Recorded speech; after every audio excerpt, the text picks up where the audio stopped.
Há mais de 250 anos atrás, a revolução dos motores a vapor iniciou a substituição dos cavalos para movimentar os veículos.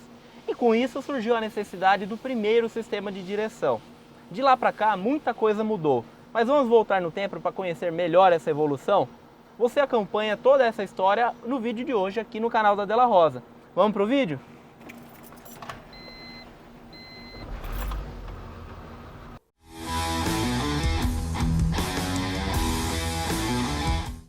Em 1770, na França, foi construído o primeiro caminhão movido a vapor. Ele possuía 3 rodas e um sistema de direção por alavanca na roda dianteira. Ele pesava 2,5 toneladas e carregava mais 1,5 toneladas, e era quase todo feito de madeira. No ano seguinte, já se registrou o primeiro acidente, quando um desses veículos perdeu o controle e bateu contra um muro, claramente necessitando aí de melhorias no sistema de freio e direção. E o curioso é que a velocidade máxima desse caminhão era de apenas 3 km por hora. Esse primeiro comando era conhecido como queue de vache. Estranho, né? Mas em português significa rabo de vaca, porque ele era muito parecido. Que nada mais era do que uma barra de metal ou madeira, geralmente curva, com uma conexão simples. Ela variava o ângulo do eixo dianteiro em relação à linha central do chassi. Somente mais de 100 anos depois que o primeiro veículo automotor foi inventado por Carl Benz e sua esposa Bertha Benz, em 1886. Ele possuía um mecanismo de direção por um tipo de leme, como um manche de barco, e uma só roda dianteira. Em 1889, ele evoluiu para uma alavanca. O sistema da barra de metal foi substituído por um outro que mecanicamente era mais complexo, e foi chamado de sistema de 2 mãos. Era um sistema com uma coluna de direção vertical ligada na extremidade a terminais de direção semelhantes aos atuais. A parte superior da coluna era rigidamente ligada a uma barra horizontal, com um guidão vertical em cada extremidade da barra. E só em 1894 que surgiu o primeiro volante mais parecido com o que conhecemos hoje, projetado por um francês para equipar um carro na primeira corrida de automóveis do mundo.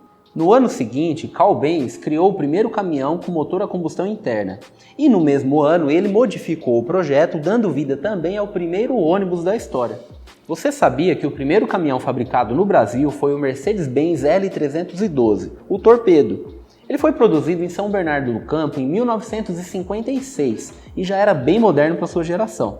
Embora o acionamento da direção tenha sofrido mudanças drásticas desde a sua criação há mais de 200 anos, o sistema de direção sempre contou com uma barra e uma ponteira nas extremidades, permitindo guiar o veículo, ainda que com um sistema simples na época.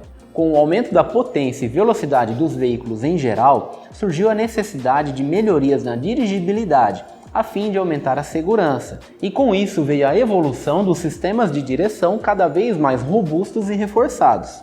Com o tempo, o sistema de direção foi sendo aperfeiçoado. Primeiro, a coluna de direção foi sendo inclinada para que fosse possível aumentar o diâmetro das rodas, já que as estradas da época eram terríveis e o sistema de amortecimento era precário. A solução do momento foi aumentar o diâmetro das rodas, assim como era nas carroças. Atualmente, há tipos diferentes de mecanismos de direção. Os mais comuns são o tipo pinhão e cremalheira, de esferas recirculantes e coluna e caixa de direção. Com a coluna mais inclinada ligada à caixa de direção, que muda o sentido de rotação através de um conjunto de rolamentos, cardãs e eixos dentados, até o movimento do braço Pitman, que é ligado aos terminais da barra. As montadoras têm se dedicado em melhorar o conforto e precisão da direção, com a criação dos sistemas hidráulico e elétrico. Porém, em relação aos transmissores de movimento, ainda nada foi mudado, com as colunas, barras e terminais. Muitos engenheiros de desenvolvimento das montadoras estavam convencidos de que o volante não era mais necessário e deveria desaparecer. Contudo, as várias tentativas feitas para isso não tiveram muito sucesso até hoje.